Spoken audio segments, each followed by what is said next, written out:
இருக்காங்க. இவங்க தான் எங்க அப்பா. இவங்களுக்கு உடம்பு சரியில்லை. டாக்டர் போய் பாருங்க. வாங்க நம்ம எல்லாரும் போய் இங்க எப்படி இருக்கு, இந்த தெரு எப்படி இருக்குன்னு பார்த்துட்டு பீச்சிங் போட்டு வரலாம்.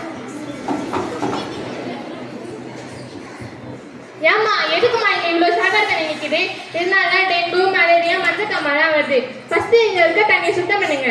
உங்க வீட்டை சுத்தி சுத்தமா வச்சுக்கோங்க. அப்பதான் இந்த ஒரு நோயும் வராது. சரியா?